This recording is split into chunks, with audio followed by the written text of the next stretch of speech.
अच्छा डॉक्टर, अगर हम जॉइंट पेन शुरू होते हैं तो अक्सर हम देखते हैं घरों में जो हमारी मम्मी है पापा है वो मालिश शुरू कर देते हैं अलग अलग तेल की, कभी इस तेल में ये हम गर्म करके कर रहे हैं। क्या ये मालिश फायदेमंद होती है घुटनों के दर्द में? अच्छा, बिल्कुल बिल्कुल, आपको लाइट मसाज करना फायदेदार है। हम्म। अच्छा, दूसरी बात है कि गरम हम करके करते हैं, हाँ। तो एक मैंने बताया था कि स्टिफनेस आती है, तो हम्म। गरम सिकाई करने से वो स्टिफनेस चली जाती है। हम्म। तो बेसिकली फायदेदार है, ऐसा नहीं है नुकसान नहीं, पर डीप मसाज नहीं करवानी चाहिए। हम्म।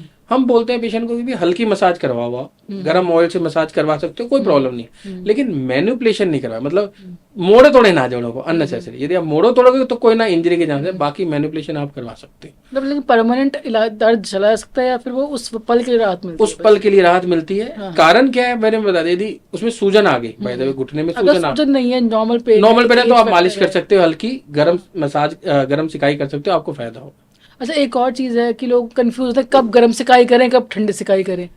हाँ, ये बहुत बड़ा कंफ्यूजन है। हाँ मतलब हमारे हाँ। पास पेशेंट आता है कि हम्म। अब आपने पहले ठंडी बोला था, हाँ, आप गर्म अब बोल गर्म रहे हो। लोग, हाँ। अच्छा, उसका देखो क्या है कि जैसे बाय द वे मतलब कि जहाँ इन्फेक्शन हुआ, जैसे कुछ एक्यूट प्रॉब्लम आ गई, एक्यूट प्रॉब्लम, एकदम से सूजन आ गई, हम्म। एकदम से सूज गया, या एकदम से मतलब कि रेडनेस आ गई जॉइंट के अराउंड या कहीं किसी बॉडी पार्ट में, हम्म। वहां पे कोल्ड पैक करना चाहिए, ठंडी सिकाई करनी चाहिए। क्योंकि क्या होता अच्छा। है कि जब एकदम से स्वेलिंग आती है हम्म। या एकदम से इन्फेक्शन हो जाता है, एकदम से रेडनेस आ जाती है, रेडनेस आना मतलब होता है कि इन्फ्लामेशन हो गया, वहां पे ब्लड सप्लाई बढ़ जाती है, तो रेडनेस हो जाती है वहां पे। हम्म। तो उस समय ठंडी सिकाई करने से वो हम्म। ब्लड वेसल्स होती हैं, वो कॉन्स्ट्रिक्ट हो जाती है, पतली हो जाती है, और वहां ब्लड सर्कुलेशन थोड़ा कम होता है, सूजन कम हो जाती है। लेकिन यदि आपका जोड़ में सोरनेस है, स्टिफनेस है, टाइट हो गया आपका जोड़, हम्म। तो फिर गर्म सिकाई करनी, तो वो खोलने के काम करती है, हम्म। रिलीज करने का काम करती है। तो ठंडी सिकाई जनरली एक्यूट प्रॉब्लम में होती है, और जब क्रोनिक प्रॉब्लम होती है, जैसे चोट हुआ ठंडी सिकाई कर ली, या इन्फेक्शन हुआ ठंडी सिकाई कर ली, लेकिन जब क्रोनिक प्रॉब्लम है, जैसे जोड़ जाम हो रहा है, तो फिर गर्म सिकाई करनी चाहिए।